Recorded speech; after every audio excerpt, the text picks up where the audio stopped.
तर आपण जे वाचतो तर ते आपल्या ध्यानातही राहील, त्याचा अर्थही आपल्याला उलगडेल आणि तो आपल्या रिटेन होईल.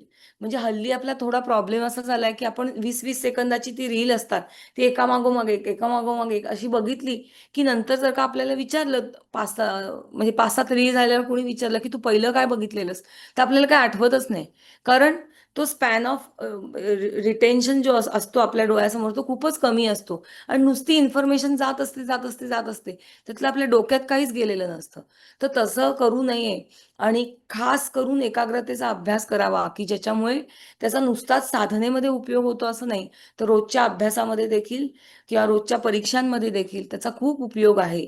हे विवेकानंदांच्या गोष्टीवरनं आपल्याला पाहता येतं. तर आता हे झालं पुस्तकी विद्येच्या बाबतीत. तर पण विवेकानंद ही एक अशीच म्हणजे एक वेगळीच अशी व्यक्ती घडून गेलेली, की ती ती खूप विविध पैलूंनी विकसित झालेली होती. म्हणजे नुसता अभ्यासी गोष्टी ते लक्षात ठेवू शकत होते असं नाही. तर एकदा काय झालं, एक नदी होती, त्याच्यावर एक असा ब्रिज होता आणि काही अमेरिकन तरुण त्या नदीवर त्यांनी काही एगशेल्स ठेवलेले होते आणि लांबून बंदुकीने त्या एगशेल्सला उडवायचं किंवा त्याला नेम धरायचा आणि ते एगशेल्स उडवायचे असा प्रयत्न करत होते. तर ते त्यांनी लांबून विवेकानंदांनी पाहिली. ते पाहिल्यानंतर त्यांना असं वाटलं, की ह्यांना विचारावं, की "मी पण ट्राय करू का?" असं म्हणून. तर मग त्यांनी विवेकानंदांनी विचारलं त्यांना आणि मग ते म्हणाले, की "हो, चालेल" म्हणून. कारण तोपर्यंत ते अजिबातच यशस्वी झाले नव्हते. तर मग विवेकानंदांनी म्हणजे ते बघितलं नीट बंदूक हातात घेतली आणि ती एगशेल्स पहिली अ, नेम बरोबर धरून तोडून टाकली आणि लागोपाठ अशा 10 एगशेल्स त्यांनी तोडून टाकल्या.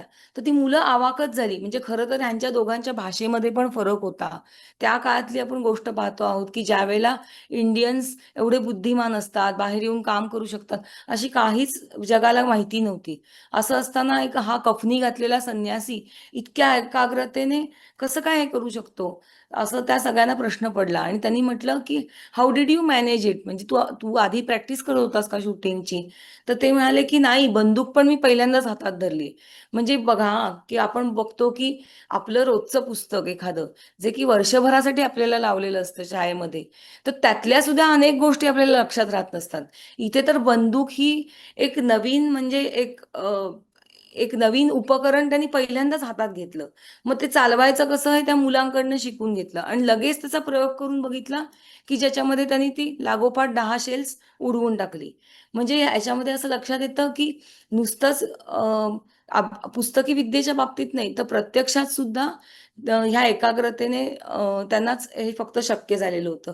अशीच अर्जुनाची गोष्ट देखील आपल्याला माहिती आहे, की तुला काय दिसतंय? तर कोणी म्हणतं मला पक्षी दिसतोय, कोणी म्हणतं झाड दिसतोय, कोणी म्हणतंय गुरु दिसतायत. पण अर्जुन मात्र म्हणतो, की नाही मला पक्षाचा फक्त डोळा दिसतोय. म्हणजे जिथं वेध घ्यायचा आहे तेवढीच गोष्ट मला फक्त दिसते आहे. तर त्यालाच खरी एकाग्रता असं म्हणतात. तर आता ह्याच्यानंतर आपण उपासनेकडे वळणार आहोत. त्रिपदा गायत्री मंत्राने सुरुवात करूयात.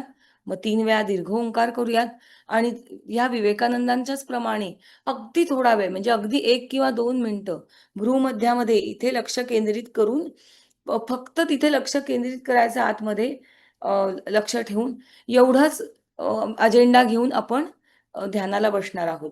त्यावेळेला आपण बाकी कसलाही विचार करणार नाही आहोत. पुढे काय कार्यक्रम येणार आहे, आज कोण बोलणार आहे, कसलंच काही आपण विचार करूया नका आणि ही उपासना करायला सुरुवात करूया. सर्वांनी ताठ बसा. त्रिपदा गायत्री मंत्र म्हणूया. ओम भूर्भुवः स्वः. ओम तत्सवितुर्वरेण्यं भर्गो देवस्य धीमहि धियो यो न प्रचोदयात्. ओम ओम भूर्भुवः स्वः. ओम तत्सवितुर्वरेण्यं भर्गो देवस्य धीमहि धियो यो न प्रचोदयात्. ओम ओम भूर्भुवः स्वः. ओम तत्सवितुर्वरेण्यं भर्गो देवस्य धीमहि धियो यो न प्रचोदयात्. ओम. यानंतर 3 वेळा दीर्घ ओंकार करूयात.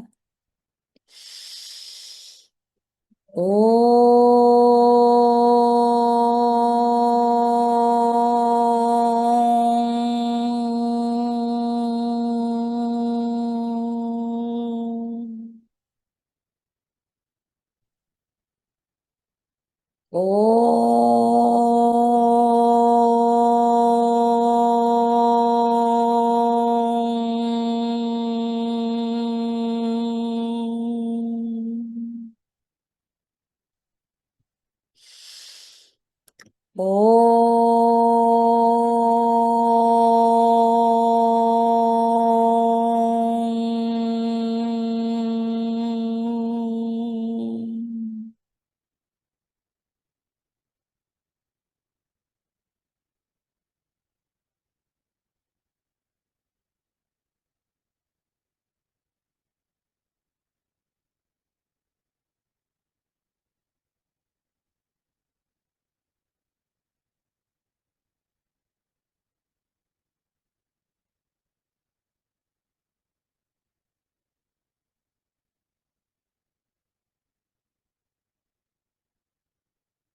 हरिओम.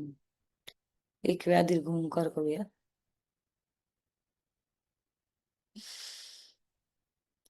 ओम.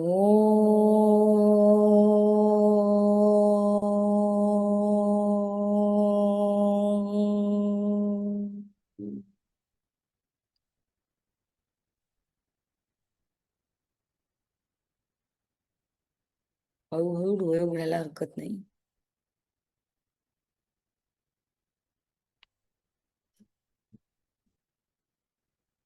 कसं वाटलं सगळ्यांना? विवान, कसं वाटलं? शेअर करशील का तुला कसं वाटलं ते? हो, मला खूप शांत वाटलं. आणि थोडा वेळ तरी असं वाटलं का की म्हणजे अजून अजून पण एखादा मिनिटं चाललं असतं असं? हो, वाटलं. मग त्याच्यातच आपल्याला आपली आपली प्रोग्रेस दुसऱ्या कोणी सांगावी लागत नाही. त्याच्यामध्येच आपली प्रोग्रेस आहे की अजून थोडासा वेळ बसलो असतो छान तरी चाललं असतं असं जेव्हा वाटतं.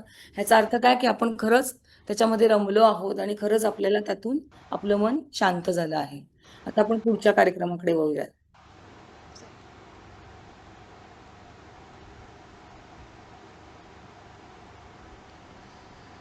तर आता